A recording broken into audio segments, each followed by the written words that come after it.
Hello,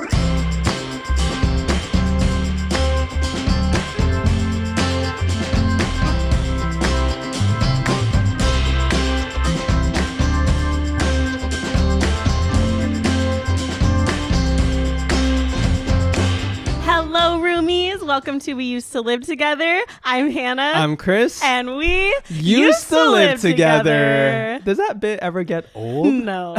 But I do get nervous every time we start that I'm going to mess it up. Should we do like a switcheroo? Yeah, if you want to. I don't want you to, I don't want you to ever feel like you're putting me in a box. Yeah. If you want to do the intro, do the intro. I like it. I like the way the intro is now. Sometimes I like to, be silly. You're a prankster. But for the most part, I like the way we open and close because I feel like our roomies, it gets them in the mood. It like sets the tone. It makes them feel safe. Yeah. They know something what to expect. Comfortable. Yes. Yeah. Speaking of what to expect, have you ever been to LAX? Hey, by the way, what's good, my dude? What's good with you? Because it sounds like you really I got a lot on my mind. Yeah, you want to share. And yes, I have been to LAX. As of recording this episode, I took my dad to the airport this morning. Mm-hmm. And I'll have to go back to take my mom to the airport later this evening. That's wild. Same airport, Can LAX. You please provide the times? Like, okay, what time did you have to leave today? I left my dad's house at 6. My dad's house at 6 a.m. And your dad already lives a good distance from you. And he already lives in Corona. Yeah. So we had to leave Corona at 6. And so then you later drove your tonight, little car. I drove my little car to down Corona. the little 91 freeway to the little... Oh, you know what? Have you ever heard of Corona called Crown Town? Yeah. Have you? I heard that way back when I used to live there, and I was like, that's such a cool nickname. Why don't people use that more? Crown Town. Because Corona means crown. Yeah. Isn't that funny? Anyway, so later tonight at 6 p.m., I have to go back to take my mom. But so this morning, I will say going early at the crack of dawn is the only way to go to LAX because the traffic was very, like in comparison to other times where I've gone, it was like nothing. Yeah. So I'm going to tell anyone, if you ever ask me to take you to LAX, make sure your flight, or at least make sure we are going at 6 a.m. because that's the only time to go. Yeah. Because I was able to park. Even like leaving, I left at 8:30 or 8:45. It was like so easy to leave. That's good. So yeah, easy peasy. That's the way to do it, I think. If you don't want to sit in the, you know what I'm talking about? When you sit in the. Remember when we dropped you off for your trip to Georgia? Yes. That was that LAX? Yeah, that was a nightmare. Wow, I'm so sorry I made you do that. I mean, we would do that for you. I know you would do it for us. Yes, but you also, I think you flew out around a holiday though, right? It was like July 4th. Oh, so it wasn't. I think it was a combo. Okay. Yeah, it wasn't as busy. But, yeah, it's anyway. Rough. It can get rough. Like if you are asking someone to take you to the airport, just know, like it's a sacrifice of love. Yes. It's like, hey, I'm doing this for you because I love you. I love you. Not because, like, it's fun. Yeah.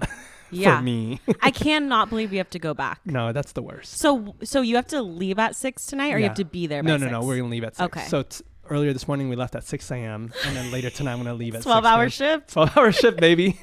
Hey, but you know what? That's showbiz. That's showbiz, baby. What's good, my dude? That's on having separated parents. Oh, and that's on. I'm dead. And that's what's called a broken home. We'll talk about that in a different episode. What's good, my dude? Oh, man. I'm doing good. You know, this week was rough.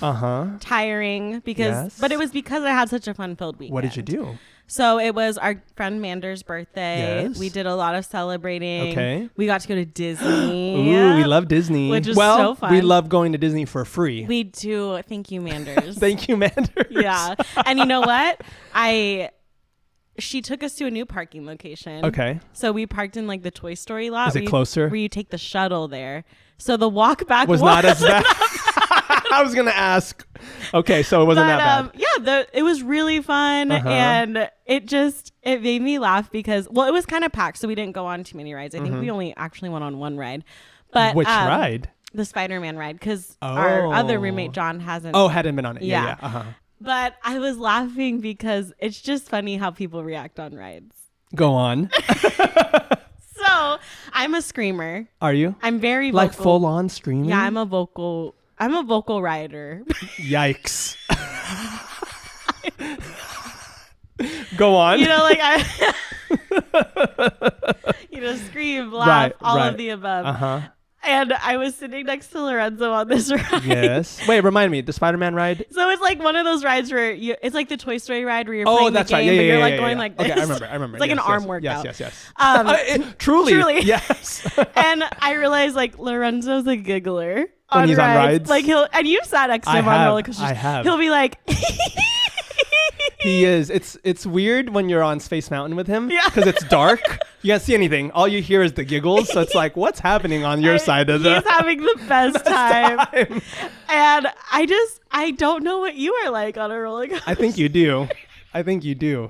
I'm a silent. I would love for you to enact it for us. Reenact it for you. Yeah. I'm what they call a silent writer because, and I learned this early on in my career as an amusement park goer, that I don't like that feeling of feeling hoarse in your voice because you lose, like screaming hurts your voice. Yeah. So to avoid that, every time I go on a ride or a roller coaster, I don't make any noise. Yeah. I just, I'm trying to imagine, like, I think I keep my mouth shut. Uh-huh. I might smile. I might laugh. But you might do some. Whoa! That's only on one ride. If you're ever on California Screamin', or what is it called now? It's like Incredicoaster. The Incredicoaster. That part at the end where they have the 3 hills. Yeah. That's when I go, whoa! But for the most like part, a vocal warm-up, essentially. actually in choir. Yeah. So, but for the most part, like that first drop, Yeah. I'm just like eyes wide, but like I'm quiet because I don't want to lose my voice. And it has worked out so far because when everyone else gets off the ride and they're all like raspy, like Scarlett Johansson, me, I'm just regular old me. And I'm trying to be like Scarlett Johansson. So yes, everyone reacts differently on rides. It's so fun because I just love sitting next to Lorenzo because I just laugh the entire time. It's contagious. Laughter. Everyone's What else having did you the do? best time. We ate a lot. Okay. Ate a lot. No, you said you had a fun-filled week. I mean, we were just celebrating her. We went out to dinner. I got what really sucked is the day before I got a facial. Oh. Which my mom gifted to me for Christmas. Okay. But wow. You went with her. She went with you. Did she get a facial too? She also got one. Okay. Wowza. Listeners, if you know me, you know I struggle with my space. And I was like, not my space. No, my face. And so I wanted to get like the acne facial. I didn't realize it came This is your very first. No, I've gotten them before, but it wasn't like this. What do you mean? It wasn't like this. I didn't know it came with like a chemical peel. Uh-huh. And the lady, she was lovely, but she didn't really walk me through what she was doing to my face. So we got towards the end. Wait, so you lie down. Yeah, like the first time I got a facial, she was very gentle and was like, okay, this is what I'm doing now. Yeah. This is what I'm putting on you now. Yeah. She was just like, no talking. Business. She must be a silent writer. Yeah, as well. she's a silent writer. And so she just puts the stuff on my face and it's just burning? instant burn. My eyes are watering. Did you tell her? I was like, is it supposed to burn like this? And she's like, yeah, it'll be over in a couple minutes. So I'm sitting there and I'm laying down and I'm like gripping the sheets of the bed. Oh no. And my eyes are it's like I'm full on crying. Tears are streaming down my face. Finally it calms down and she takes it off and then we finish up the facial and she's like, yeah, you have really sensitive skin. It shouldn't have reacted that way. And I was like, cool. Well, maybe you could have listened. Yeah. I told you. And so the rest, like that night, you saw me that night. Yeah. Red. Yeah. At Disney, bright red. Yeah. And we were out in the sun. Yeah. So we didn't stay you that were wearing long. a hat. Yeah. I was wearing hat, glasses. I looked like a full-on celeb, you know? Trying to avoid the paparazzi. Pops. Yeah. The paps. And so it was a short time at Disney because I was scared of my face. Did your mom like her facial? She loved it. She didn't get the same one you got? No. Okay. I didn't realize there were different kinds of facials. Yeah, me either. I mean, I knew they were different. I just didn't know what I was signing up for, which is on me. Well, but your face looks good now. Oh, it feels great. And I would do it again. Yeah. Oh, gosh. I know my sister did it once before. Yeah. I just didn't know the intensity of it. And I'm sure it affects people different. Yeah. But anyway, well, it was a good like, weekend. but you'd do it again. Yeah. I mean, go to Disneyland and get a facial no. again. I'll never go to Disneyland. No. I will never go to Disneyland post facial again. The amount of sunscreen I had to apply. Yeah. Because my face was so raw. Right. Anyway. Sorry, I feel like I always talk forever. I think we talk the same. Okay. Are you ready for our main event? Maybe. Well, here it is. Okay. Listen up, listeners, roomies. Buckle up. Buckle up. You might think we're full-time podcasters. You might think this is our only gig. This is us is how we make our. Because we're so good at it. Because you might think this is our bread and butter. Like we pay the bills with this. Yeah. Correction. We pay nothing with this Nothing. show. In fact, we pay to do it. In fact, we're losing money on this show. It's quite the opposite. But we thought we'd take you on our journey, our professional journey. Yeah. Like what we've done in our lives. Yeah.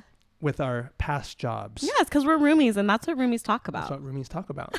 So I thought it'd be cool if we go through starting with our very first jobs. Yeah. To maybe we don't have to talk about every job, but the most memorable jobs that you've had. Probably not our current jobs. Probably not. Well, we cannot talk about our current jobs. We could. Good things only. Good things only. Yeah. We can be vague about it. But okay, you go first with your very first job. Give us how old you were, what you were doing, what was going through, what was going on in your life. Yeah. So I got my first job when I was 15. I had to get a worker's permit, which was really exciting.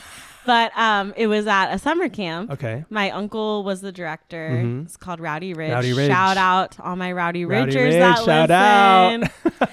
Out. Also where I met my husband. Oh, that's right. You guys were not the first year. Not the first year, no. So I started working there at 15. Mm-hmm.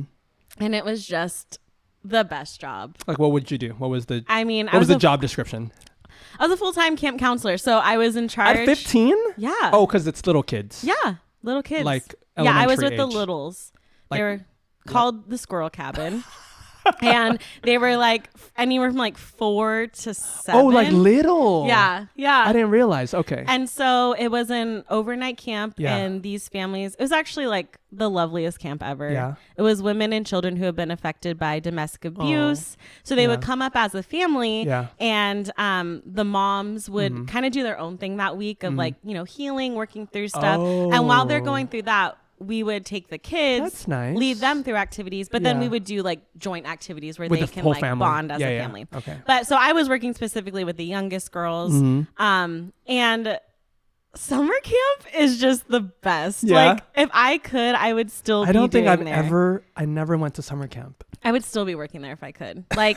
We go up, and you go up probably beginning of June, and then you have a week with just the counselors, and you're just hanging out, bonding. Oh, before the kids get there. Yeah, and you're setting up camp, and everybody that worked there was just so great. Yeah. And that sounds like a recipe for romance and or drama. Yeah, we had all of that. Yeah. But these are people that are still in my life today that and we might not talk every day, but I know they're there for me. Yeah. And the adventures you get in, when you're just 15 and carefree. Yeah. And you're just hanging out, and you're making your first paycheck ever. Wow. And it's just so fun. Yeah. So I actually did that every summer until 2012.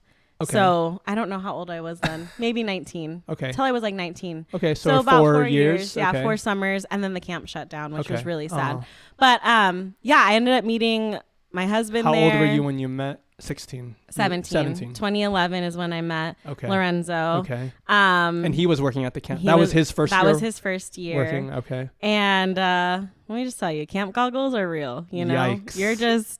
You're wow. Yeah, you're just isolated in the mountains with these people. But I'm trying to think of just fun. So the camp would last from Monday to Friday, and then the counselors would have the weekend to do whatever. So some counselors would go home, and most of us would stay there and adventure around Lake Arrowhead. And go into the city. Yeah, and do fun things. Okay. So we would go down to Ontario Mills because it was right down the mountain. Oh, I didn't realize it was that close. Yeah, or we would go to Lake Arrowhead Village. Yeah. And again, we were all pretty broke, so it would be we'd go get chicken nuggets from McDonald's and then just like run around and like be so weird. But like it was so fun. Like core memories that I really think defined who I am today. Like it shaped you. Yeah, it shaped me. Okay. And again, these people are all so special to me. And in fact, listeners, I have a tattoo. Oh my gosh. Yeah, I forgot. That's why you got it. So like the camp obviously had a huge impact on my life. We'll post a photo of your tattoo. Yeah. And then also it's where I met Lorenzo. So I got like, and shout out to Julie who kind of reimagined the camp, the Rowdy Ridge logo and made it a little bit more like minimalistic and modern. Like cutesy, so now I have that tattooed on my arm. That. But yeah, it was the best first Imagine job if I got a tattoo of my first job. Oh my God. You're going to laugh. Tell us what your first job was. Well, I was 17 years old when I got my first job. I didn't have to get a permit or anything. I was probably old enough. I think the permit is like after only before 16, right? Yeah. So I was 17 years old. I was a senior in high school. Have you ever heard of Downtown Disney? I have. Well, a million years ago, Downtown Disney used to have a Build-A-Bear Workshop. My very first job, Build-A-Bear Workshop. I didn't realize you were that young when you worked there. I was 17. Wow. When I got the job, I was like, man, it was so surreal to me because I was like, it was my first time doing something on my own. Like, like growing up in a strict house, it's like, hey, I'm going to go get this job. Okay. Yeah. And like, I'm going to work these late hours. Okay. Right. And then managing that with school too must have been tough. I was in school. Was I in? No, I had to have been in high school. Right. Yeah. 17. And then it was was it after high school? Oh my gosh. All the years are blending together. Yeah. But anyway, I think I was 17. No, that doesn't sound right. Am I crazy? I was 18. I thought you had been in college when you started. That's but what I don't thought know. Too. No, hold on. 2004 to 2006, then 2005 to 2007. One of those. Yeah. I was either a senior in high school or like just graduated. And I got that job at Build-A-Bear. And it was the best. I think it was the best first job that I could have gotten. Yeah. Because they made it really took me out of my comfort zone. And well, for anyone who's ever been a Build-A-Bear, and you've been, yes, they make you do the heart ceremony. Yeah. During camp, actually, all the counselors went and got So during the heart ceremony, they make you do all these crazy things. And I was always I don't know why, it was my least favorite, because they would rotate like the workers. You'd be like you'd be on the floor, or you'd be working the stuffing machine, or doing other things. And I don't know why they always put me on the stuffers. It was my least favorite job. But I would be doing the heart ceremony with like little kids and adults. Aww. And I mean, I was good at it, obviously. Yeah. I put on a show. Yeah. But also, I think that's when I realized, like, okay, to exist in society, you have to be able to talk and communicate and like kind of come out of your shell and be on, and maybe that's unhealthy, but I don't know. It just, I feel like every job after that was like, oh, I can do this. Like, yeah, you know what I'm saying? Totally. Like, I don't have to do heart ceremonies. Perfect. Like, this is so easy. No, it's so true. So Build-A-Bear Workshop was my very first job, Downtown Disney. The best perk of working in the Downtown Disney area is you got to go to Disneyland for free. So cool. So I would often do that with my cousins, and we would always go. Those were core memories. Yeah. So I think that was like a solid first job for me. I got, what wage I got paid back in whatever that year was? $7.37. Wow. Which just sounds insane now. Yeah. Right? What were you getting paid at Well, camp? it was weird at camp. Like, I was getting paid $300 a week. Okay, well, whatever the math is there. Yeah, which seems... A lot? No. I mean, at that time, I was like, oh my God. But now I'm like, we did so much. It was like a 24-hour job. Oh, because you're there the whole week. Yeah, taking care of little humans. Yeah, exactly. Well, anyway, Build-A-Bear. I too was in charge of little humans, kind of. What was your favorite area to work at Build-A-Bear? Probably the cashier. Oh, that was like all the cool. Like you had to be like. Is that where you got to box up the? Yes. Okay. So, it's like you had to have been there a little bit longer than everyone else, and you kind of to me. at least my perspective was like, you have to be the elite to be at the cashier. 'Cause it's like you're handling money. That was the very first time that why is my mom calling me? Oh my gosh. I'm going to call her flight's back. Been canceled. Imagine. Hannah, don't say that. I'm not gone. Anyway, so working the cashier at Build-A-Bear Workshop was the first time that I handled a black American Express. Have you ever touched one of those? I don't know. It's like made of metal and it's thick. It's thick and heavy. You it's could like he put it in my hand and my hand went thump. I was like, sir, why is this credit card so heavy? Yeah. And it was a black American Express. And I was like, whoa, You're like, this is going to be me one day. And truly, like you almost need to have a black American Express to shop at Build-A-Bear because it's so expensive. And every time families would come in, I'm like, I wouldn't say it out loud, but in my head, I'm thinking, why are you here? This is such a waste of money. Yeah. Like you could get food or pay bills with this bear that you're getting for your kid. But I'm sure. But it is so cool going as a kid. It's special, I guess, if you're a kid. But like as an adult, I'm like, what a waste of money. They don't care, right? They won't. I'm not going to work there again. No. So I can talk trash about it. Anyway, that was my first job. Yeah. Moving on. Go ahead. What? Oh, after that, also imagine if I got a tattoo of Build-A-Bear. Imagine just a little bear or a little heart. A heart over my heart. Yeah. That'd be weird. Anyway, okay, go. Okay, yeah. So after that, I worked at the library at the university I went to. Okay. And that job was honestly, listeners, if you're currently in college, get a job at your college library. What was so great about it? I mean, it was just like, also I don't want to get in trouble because I don't know if this was allowed, but it was just time to do your homework. Like I had to help. You're not in school anymore. I know. You don't had care. to like help people check out books and then, restocking the shelves, but that was fun.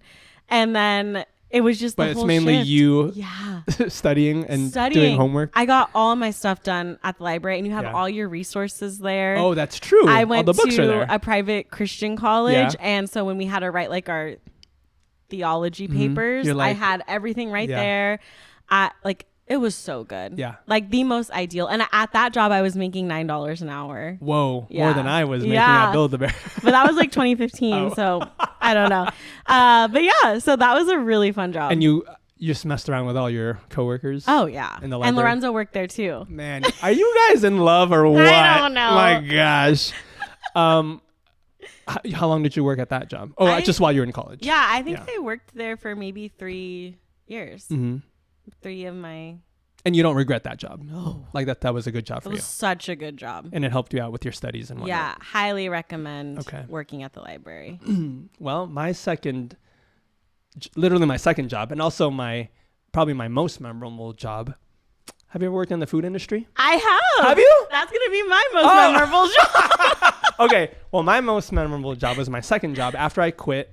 So the reason I quit Build-A-Bear Workshop is because the raise they gave me, it was like 13 cents. Or How long did you work there? I worked there 2 years. Okay. And at the end of those 2 years, I only got I don't think I got more than 20 cents.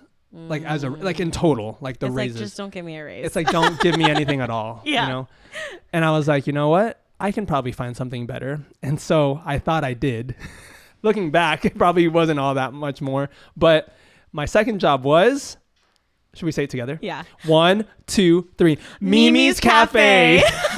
And I don't think it's even called that anymore. I think it's just called, I think they rebranded and called it, and it's just called Mimi's now. Oh. Which is, they're trying to be like modern. Because like when you hear Mimi's Cafe, it might give off a different connotation. But anyway, so I worked at Mimi's Cafe, the one across from Disneyland.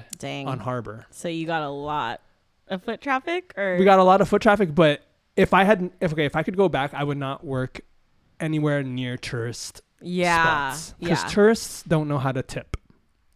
And if you're a server working off of tips or living off of your tips, don't work anywhere near tourists. Yeah. Because when you got people coming from other countries, other continents who don't know the custom, you're not going to make as much money. If I could go back, I would apply at Lazy Dog in like Brea. Yeah. Because that's where the money is. Yeah. The tips, because I would hear stories from people who worked in other like cities or other restaurants, like away from Disneyland. Yeah. And they're saying like, yeah, I make so much money. And I'm like, you do?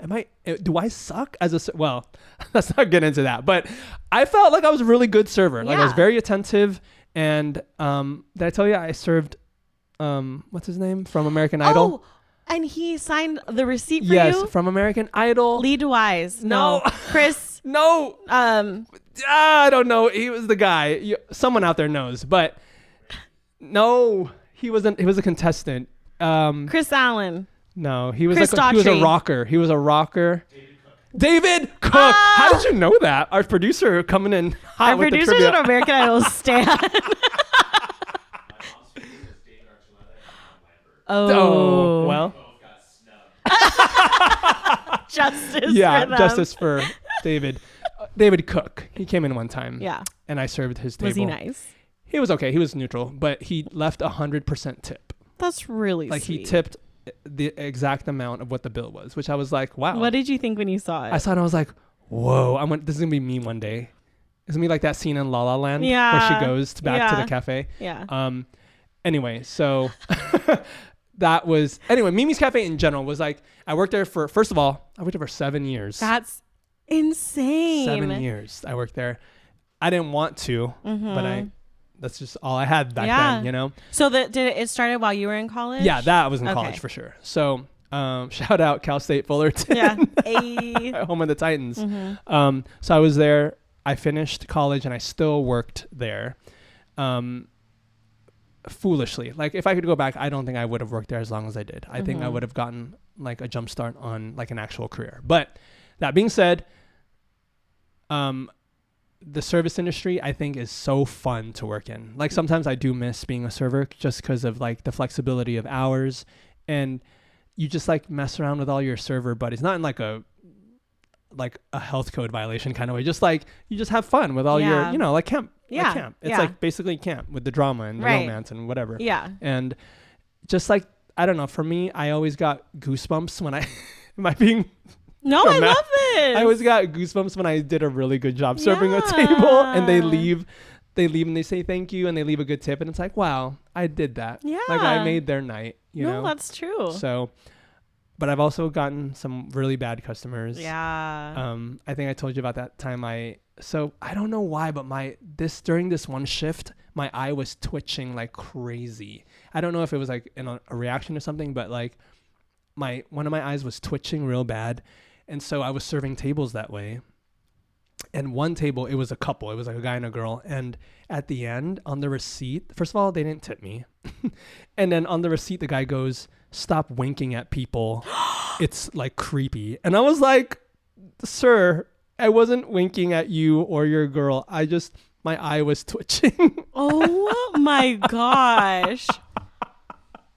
I hate him. So I'm sure he's fine. He's doing great now. But I wasn't like winking at anybody. Yeah. I don't often wink at anyone. So, and when you do, and when I do, you'll know when I'm winking at you, buddy. But yeah, it was just like those kinds of experiences at Mimi's. I mean, 7 years worth of like those kinds of like friendships that were made and like those experiences that shaped me as a person. Looking back now, I'm like, we did a lot of dumb stuff, a lot of like immature stuff, but it's like, it's just fun to look back on. Yeah. So. What was like the biggest thing you took away from that? Maybe that you put into play in like your from Mimi's Cafe, for sure, customer service, like how to treat other people, and also how to tip, because I didn't know how to tip before I became a server. Yeah, because Filipinos notoriously don't tip well, and so I didn't know that we were doing. And now whenever we go out to a restaurant with my mom or my dad, I will say, "Let me tip, let me leave the tip," because I know you're not going to do it right. So.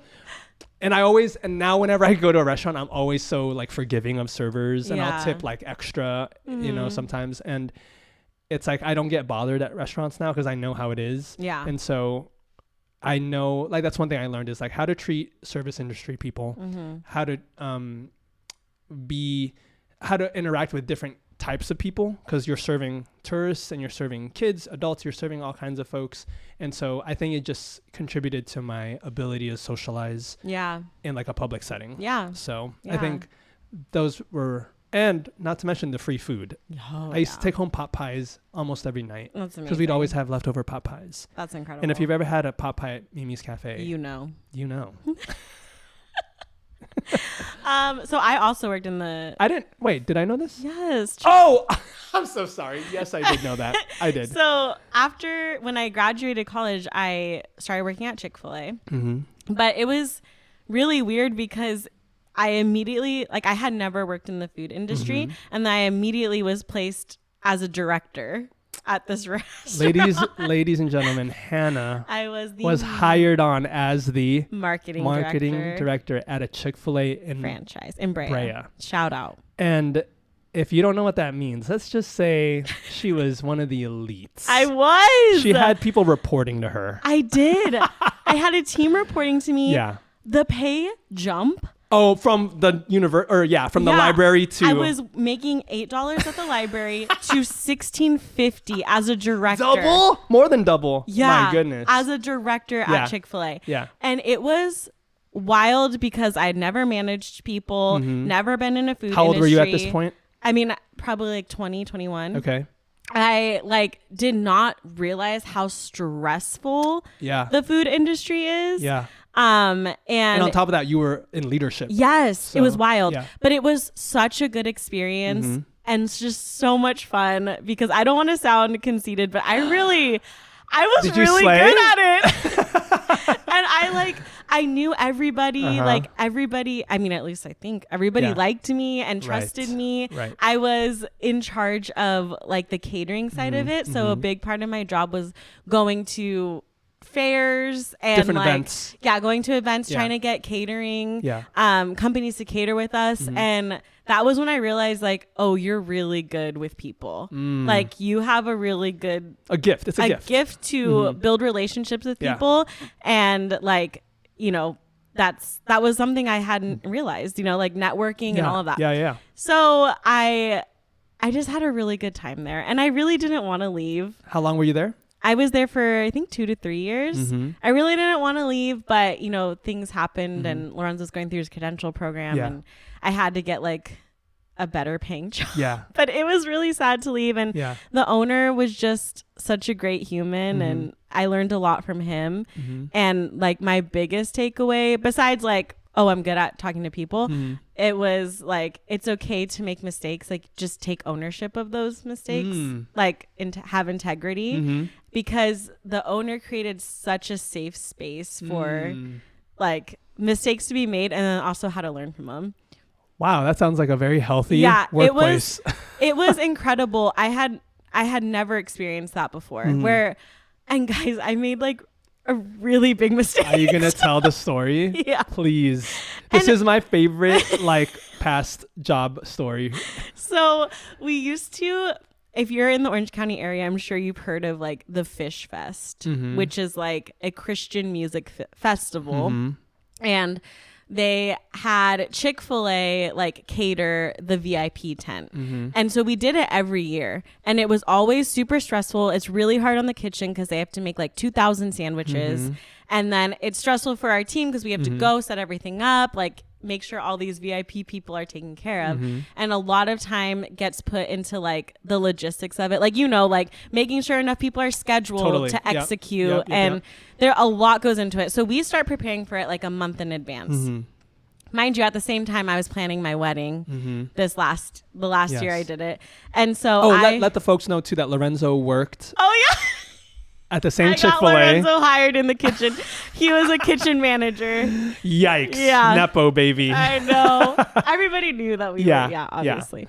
But so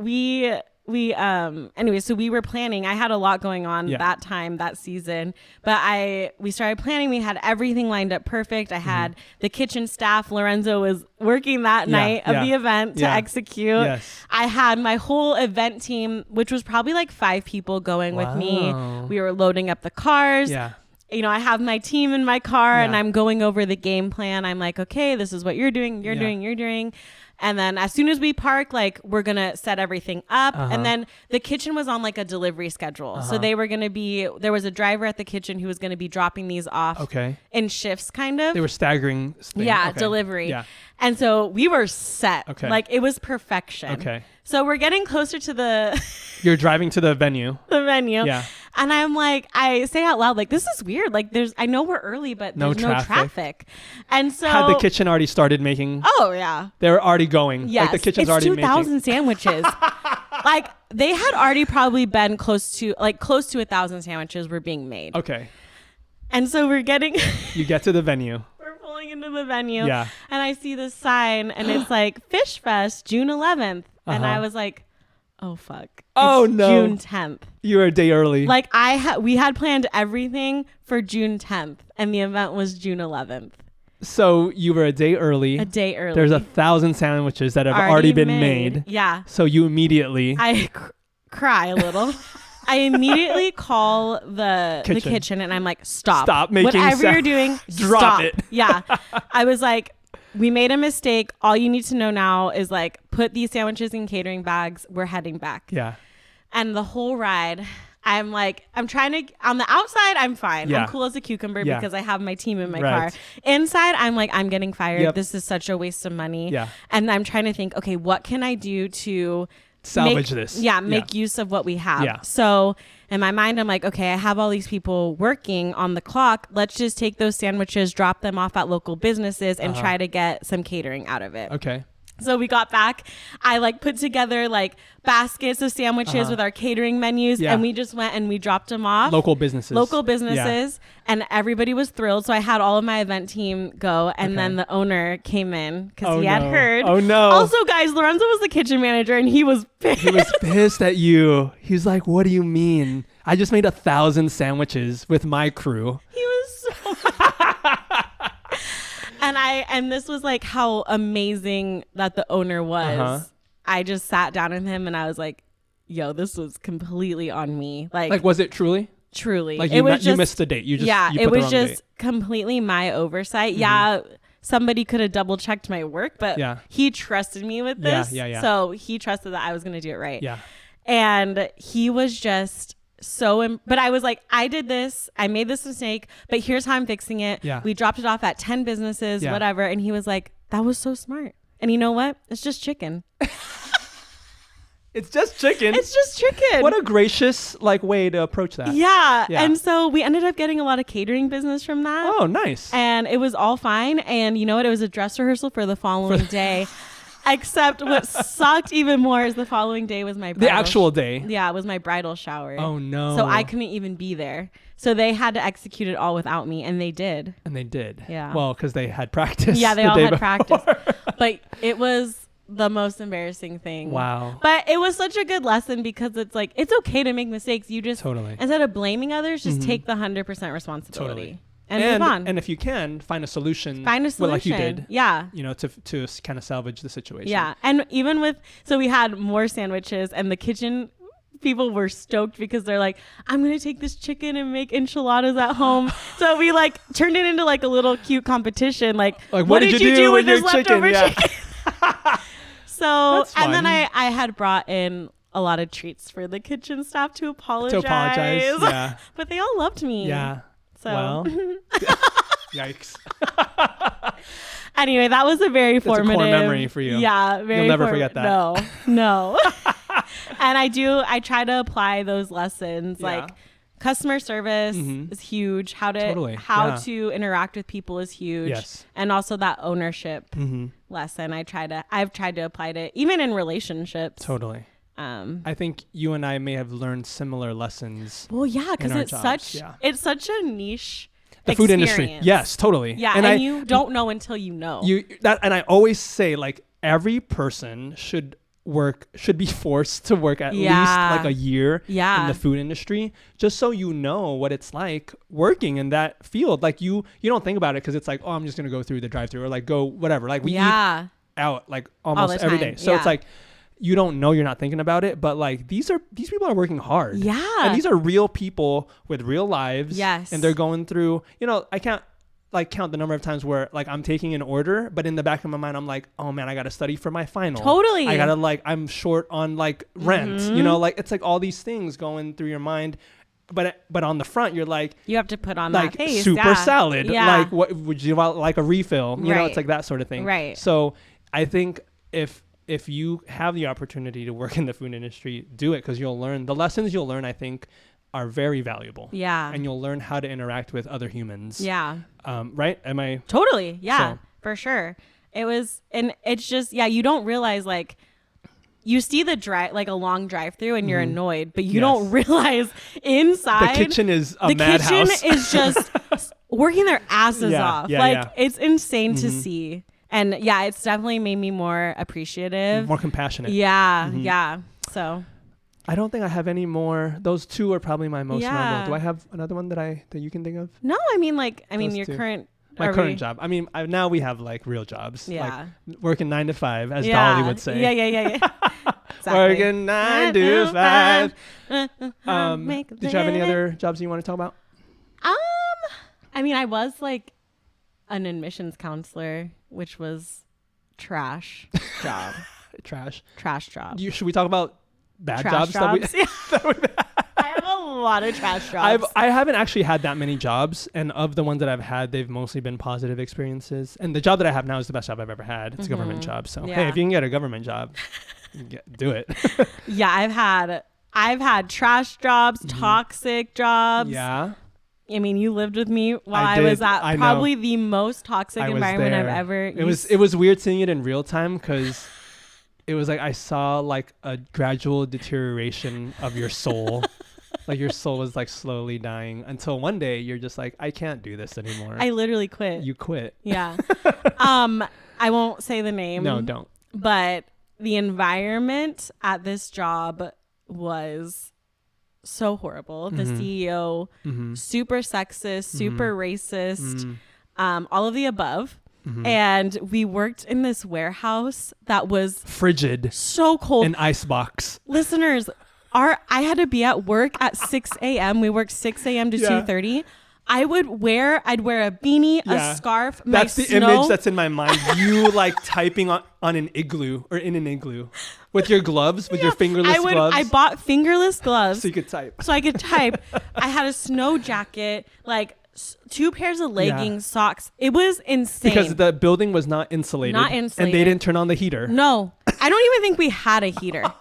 And then it was like flipped to like the afternoon if it was summer. It was so hot. It was like, so you'd be stripping off your layers, like trying to just be comfortable. You guys would just be baking in this metal box. Yeah. It was miserable. And yeah, like Kris said, every day, every week, my soul was just being sucked out of my body. And I was there for 3 years. You were there for so long. Because I believed in the mission. In the cause, yeah. But you got to be careful. You got to be careful. With those mission-forward businesses. The nonprofits. The nonprofit world. I didn't, and you know what? And until I saw that in real time, I didn't think, I always thought like, oh, nonprofits, it's such a good cause. It must be so fun to work for a nonprofit, whatever. But like, you don't realize on the inside, it's like, oh, it's like toxic, or like the people who are doing this good thing are like, hey, these are like not good people. Yeah. And I want to clarify, like, it's not all nonprofits. Oh, no. Yeah. Like after that job, I worked at Girls Inc. in Orange County, which I will sing their praises because it's such an incredible organization. It's so many powerful women running that organization. I had the best time there. Like, so it's not all. No. But the one before that. Not good. Wowza. Guys, one time, it was so dirty in there because. Dirty? Yeah, in the warehouse. Oh, okay. And one time, guys, I was filling up my water bottle and they had like a dispenser. A cockroach fell out of the dispenser into my water bottle. Ew. Because no one cleaned. Oh, no. It was horrible, guys. I'm getting like... You're like PTSD. But you know what's really funny? I need to show you this because if you go to that nonprofit's website, my face is on the cover. They're using your likeness? It's like a group photo and I'm on it, like the front page of the website. Oh, you have to show me that. And you can just see the light is not in my eyes. Just dead eyes. It's also like peak of my disordered eating, so I'm just like frail. So you were going through it and also going through it. Yeah. Man. Anyway, but you know, you learn lessons in those situations. Would you say that was professionally speaking? Was that the lowest you yes. That was a rock bottom? It took me so long. I think I was unemployed after that for what, like... Oh, yeah. I remember you quit and you just needed time to It took me at least like 8 to 9 months. To recharge and you were basically in rehab. Yeah. From that job. I was. Yeah. Right? And then I got... So in that unemployment time, I was probably unemployed for 6 months. And then I started working at another restaurant place for... restaurant industry for like a brief period of time just to kind of I still have that shirt. That's one of my favorite shirts that you got us. Maybe you can say it. Can we? Blue Bowl. If you're in the SoCal area, Blue Bowl slaps. They're acai bowls. Acai bowls. Very good. So good. Anyways, I got that job just because I wanted to like rebuild some confidence. And it was so fun. Oh yeah, to kind of ease your way back into the workforce. Yeah. Yeah, I had a great time. I remember like those 6 months after you were thriving, dude. I was. You were like I could see the light coming back into your eyes. Yeah, I was sleeping, I was working out, I was doing nothing. It was great. Yeah. But I think it definitely showed me like, hey, you do not deserve to be treated this way. No. It's okay to stand up for yourself and like it's okay to share your thoughts and opinions in a workspace and to advocate for it's okay for women to vocalize. Yes. It's okay to stand up to a CEO when they're saying you can't do something because you're a woman. Totally. Like it's That's okay. so silly. So wowza. Yeah. I'm getting mad myself. Like that makes me so angry. But yeah, it's been interesting like going through that experience, then working at Girls Inc., which was so like positive. Empowering for women. And then to go to where I am currently, which is a more male dominated field, like no toxicity there. But it is cool to see that journey I've taken and how like the strength you can advocate for yourself now. Yeah. And like I'm in this space where really there's only a handful of women working there, but being able to empower and support You're those more women, comfortable speaking your mind. It's been really good. Good. Yeah. Look at us. Are we? And now, listeners, we're trying to do this full time. And now, look at us now. Are we like mature professionals? I think so. I think we're just working gals. A couple of working gals. Yeah. Now we're trying to do this podcast. What? Oh my gosh. Where's the bell? Please hold while I get that. How embarrassing. Oh my goodness. Talk about us being professionals. Oh my gosh. Listeners, this does not define us. This moment does not define us. We're usually very prepared. When the episode, just a little behind the curtain. Yeah. When the episode starts to like wind down, I get so stressed about who's going to ring this bell. So I was like looking at the table like, oh my God. And I was like, what are you talking about? What are you even gesturing toward? Anyway, let me do it now. Oh my. That was not good. You do it. Okay. That was better. There you go. That's the bell. Thank you so much for joining us on this professional journey. Yeah, please share any experiences you guys have had. And I'm sure if there's any food industry folks out there, share your stories. You know, that might be like a fun episode. Just like, food industry on its own? Like food industry stories. Wait, low-key, yes, I'm down. Yeah. So if you have any food industry stories. Or retail, because I'm sure. Or retail. Yeah. Food industry or retail, send them in, DM us or email us at we used to live together at gmail.com, and we will read those on the air. That'd be so fun. That'll be fun. I like that. Yeah, no, that's good. Yeah. We'll just share in the trauma together. Yeah, we'll just live through the PTSD. Final thoughts. It's just chicken.